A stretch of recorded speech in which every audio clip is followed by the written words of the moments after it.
अस्सलामुअलैकुम वरहमतुल्लाहि वबरकातुहू। प्यारे बच्चों, ऑनलाइन क्लास में आप सभी का वेलकम है। आज हम हिस्ट्री के लेसन नंबर 4 का कॉपी वर्क यानी कि क्वेश्चन आंसर करेंगे। मुग़ल साम्राज्य, लेसन का नाम है मुग़ल साम्राज्य। पहला क्वेश्चन है, सही जोड़े बनाएं। ये देखिए, पहला वर्ड है हमारा मनसब। मनसब को मनसब के अर्थ से मिलाना है। मनसब का अर्थ होता है पद। स्केल से मैच करें आप सभी बच्चे। मनसब को मिलाएं पद से, ठीक है। अगला है मंगोल। मंगोल किससे मिलेगा? उज़्बेक, ठीक है। अगला है सिसोदिया राजपूत। सिसोदिया राजपूत कहाँ के थे? मेवाड़ी, तो इसको आपको मेवाड़ से मिलाना है। राठौर राजपूत, मारवाड़। राठौर राजपूत मारवाड़, ठीक है। नूरजहां, जहांगीर, जहांगीर की पत्नी थी।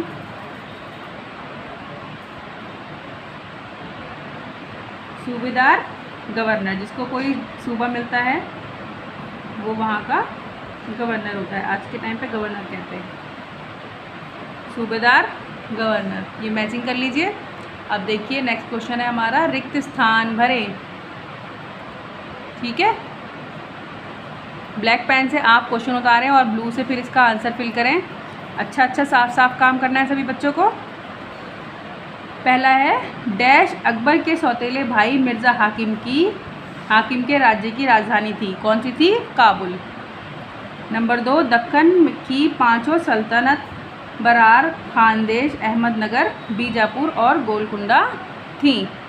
आगे देखिए, नंबर 3, सैन्य यदि जात एक मनसबदार के पद और वेतन को आघात। मनसबदार से क्या पता चलता है?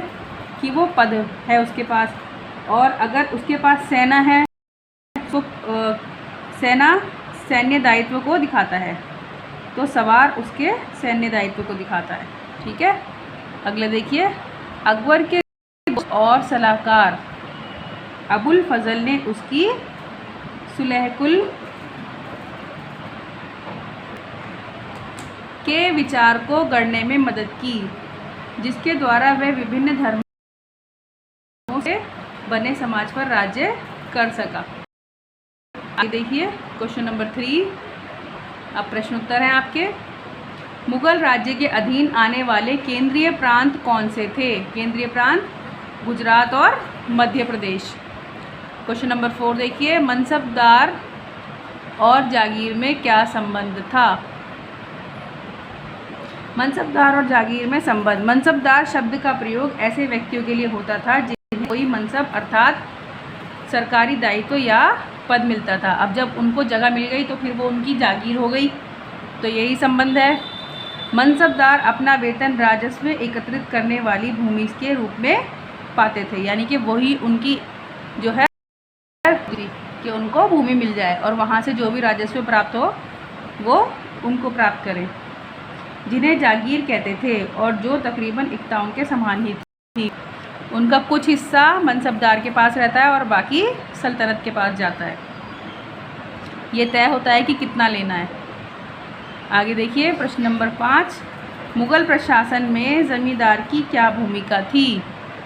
उत्तर, ज़मींदार की भूमिका।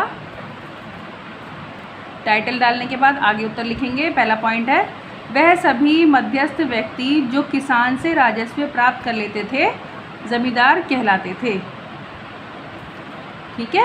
अगला पॉइंट है, ज़मींदारों का मुख्य कार्य किसानों से राजस्व एकत्रित करना था। ज़मींदार क्या करते थे? किसानों से राजस्व एकत्रित करते थे, यानी कि टैक्स वगैरह। एकत्रित किए गए राजस्व को ज़मींदार सरकारी खजाने में जमा कराते थे। उनकी क्या ड्यूटी थी? सरकारी खजाने में जमा कराना। हेलो। अगला देखिए, प्रश्न नंबर 6, शासन प्रशासन संबंधी अकबर के विचारों के निर्माण में धार्मिक विद्वानों से होने वाली चर्चाएं कितनी महत्वपूर्ण थीं? चर्चा होती थी ना, उसके बाद ही उस पर निर्णय लिया जाता था। तो कितनी महत्वपूर्ण थी चर्चाएं। धार्मिक चर्चाओं और परिचर्चाओं से अकबर को ज्ञात हुआ कि धार्मिक कट्टरता प्रजा के विभाजन और सामंजस्य के लिए उत्तरदायी होती है। यानी कि इतना कट्टर नहीं होना चाहिए कि फिर लोग बगावत करने लगें और शासन सुचारू रूप से ना चल सके। ठीक है, ये अकबर ने समझा था और फिर उन्होंने बीच का रास्ता अपनाया। धार्मिक चर्चाओं के फलस्वरूप अकबर ने प्रशासन में सहिष्णुता की नीति को अपनाया तथा न्याय और शांति पर बल दिया। आगे देखिए, क्वेश्चन नंबर 7 है, मुगलों ने खुद को मंगोल की अपेक्षा तैमूर के वंशज होने पर क्यों बल दिया था? यह आपने लेसन में भी पढ़ा था, बता चुकी हूँ मैं आपको। क्योंकि मुगलों ने मंगोल इसलिए नहीं कहलवाया खुद को क्योंकि वो उनकी जो भी स्मृतियाँ हैं वो नरसंहार से जुड़ी हैं। उनको इसीलिए याद किया जाता है कि वो बहुत ज़्यादा क्रूर थे, इसीलिए मुगल खुद को मंगोल नहीं कहलवाना चाहते थे। मुगल 2 महान शासकों के वंशों के वंशज थे।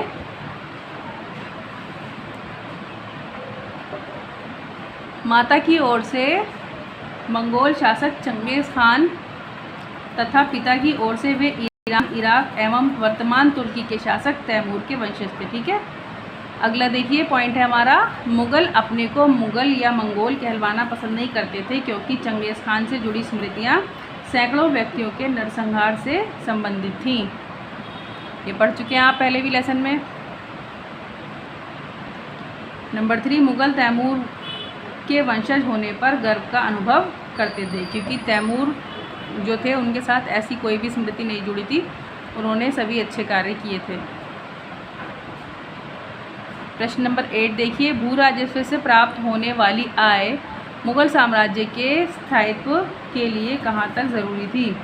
भू राजस्व से तो मुगल क्या किसी भी सल्तनत, किसी भी शासन को आय होती है। आज सरकार को भी देख लीजिए, कर लेती है ना सरकार, उसी से तो सारे कार्य करती है। तो फिर वो कोई सी भी सरकार हो, कोई सा भी राज्य हो, कोई भी राज्य हो, राजा हो, सभी कर से ही सारे अपने कार्य, सेना के वेतन वगैरह और जितनी भी राज्य की ज़रूरत है वो उसी से पूरा करती हैं। तो फिर ज़रूरी तो ये होगा ही। देखिए उत्तर, भू राजस्व राज्य की आय का प्रमुख स्रोत था। मनसबदारों एवं अन्य सरकारी कर्मचारियों, कलाकारों, मजदूरों व राज्य के अन्य खर्चों की पूर्ति राजस्व पर ही आश्रित थी। सारे खर्चे उसी राजस्व से होते थे, जो कि आज भी होते हैं। गवर्नमेंट टैक्स लेती है, पता होगा आपको। समस्त प्रशासनिक कार्य इस आय द्वारा पूरे किए जाते थे। प्रशासन के जितने भी कार्य हैं वो इसी आय से होते थे। आगे देखिए, अब है क्वेश्चन नंबर 9, मुगलों के लिए केवल तुरानी या ईरानी ही नहीं बल्कि विभिन्न पृष्ठभूमियों के मनसबदारों की नियुक्ति क्यों महत्वपूर्ण थी? उत्तर देखिए, मुगलों की ने तरह तरह के सामाजिक समूहों के सदस्यों को प्रशासन में नियुक्त किया था ताकि अलग अलग समाज के बारे में उनको पता चल सके कि किसके सामने क्या परेशानी फेस हो रही है। ये सभी के लिए अलग अलग सूबेदार और मनसबदार होने ज़रूरी थे।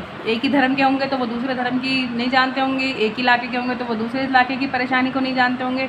जैसे रेगिस्तान है, राजस्थान है, वहाँ पर अगर जो मनसबदार है तो वो वहाँ की परेशानियों को समझेगा। अगर वो वहीं का है, उसी इलाके का, उसमें ही रहता है, तो इस तरीके से तरह तरह के होने ज़रूरी होते हैं। शुरू में ज़्यादातर सरदार तुर्की से थे, लेकिन अब इस छोटे समूह के साथ साथ उन्होंने शासक वर्ग में ईरानियों, भारतीयों, मुसलमानों, अफगानों, राजपूतों, मराठाओं और अन्य समूहों को शामिल कर लिया। देखिए, बाहर के भी थे, ईरान, अफगान वगैरह के, और भारत के भी थे, मुसलमान भी थे, मराठा भी थे, सब थे फिर उनके मनसब में। तभी तो शासन सुचारू रूप से चल सकता है। आगे देखिए क्वेश्चन नंबर 10, मुगल साम्राज्य के समाज की ही तरह वर्तमान भारत आज भी अनेक सामाजिक और सांस्कृतिक इकाइयों से बना हुआ है। आज भी यही है, अलग अलग तरह के समाज हैं, अलग अलग धर्म हैं और अलग अलग संस्कृति भी है।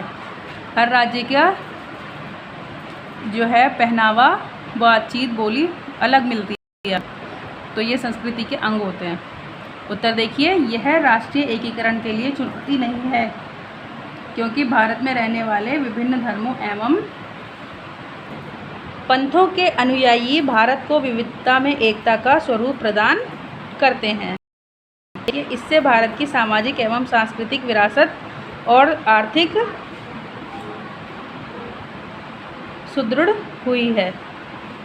आर्थिक व्यवस्था जो है हमारी इससे ठीक हुई है, सामाजिक भी और सांस्कृतिक विरासत भी हमें प्राप्त हुई है। अगला देखिए प्रश्न नंबर 11। मुगल साम्राज्य की अर्थव्यवस्था के लिए कृषक अनिवार्य थे, यानी किसान। क्या आप समझते हैं कि वो आज भी उतने ही महत्वपूर्ण हैं? क्या आज भारत में अमीर और गरीब के बीच आय का फासला मुगलों के काल की अपेक्षा कहीं अधिक बढ़ गया है? हाँ, बढ़ा तो है। चलिए उत्तर देखते हैं। कृषकों का तुलनात्मक महत्व। पहले किसानों की बात करेंगे हम। गयासुद्दीन तुगलक 1320 से 1324 मुगल साम्राज्य में भारतीय अर्थव्यवस्था पूर्ण रूप से कृषि पर आधारित थी, परंतु आज हमारी अर्थव्यवस्था धीरे धीरे औद्योगिक स्वरूप प्राप्त कर रही है। इससे कृषकों का महत्व मुगल साम्राज्य की तुलना में कम हुआ है। पहले सब कुछ जो था वो किसानों पर ही निर्भर था, लेकिन आज और भी बहुत सारे काम होते हैं, फैक्ट्री होती हैं, और धीरे धीरे जो है हम उद्योग की तरफ बढ़ रहे हैं। बहुत सारे उद्योग हैं अब, तो इसीलिए किसानी का महत्व पहले के मुकाबले कम हो गया है, लेकिन बेस तो अब भी किसानी होती है, कृषक ही होते हैं, क्योंकि वो फर्स्ट है पार्ट। अगर कोई उत्पादन करना है तो हमें कच्चा माल लेना होगा, जो कि अधिकतर किसानों से प्राप्त होता है। जैसे मान लीजिए आप कपड़ा बनाते हैं, कपड़े की मिल है, तो कपड़े के लिए खेती कौन करेगा? किसान ही तो करेगा। ऐसे और भी चीज़ें हैं, खाने के आइटम हैं या जो भी हैं, उद्योग के लिए भी किसान की ज़रूरत होती है। सभी एक दूसरे से कनेक्ट हैं। अमीर गरीब के मध्य अंतर। वर्तमान में अमीर और गरीब के बीच का अंतर मुगल साम्राज्य की तुलना में अधिक बड़ा है। पहले से ज़्यादा अमीर अब और अमीर हो गए और गरीब और ज़्यादा गरीब हो गए। पहले इतना डिफरेंस नहीं था जितना अब डिफरेंस है। मुगल काल में 5.6% व्यक्ति कुल संसाधनों के मात्र 61.5 यानी 61.5 का उपभोग करते थे, जबकि आज लगभग 5% व्यक्ति देश के लगभग 90% यानी कि 90% संसाधनों का उपभोग करते हैं।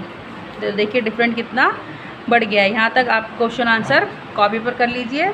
ये आपका हिस्ट्री का लेसन नंबर 4 है।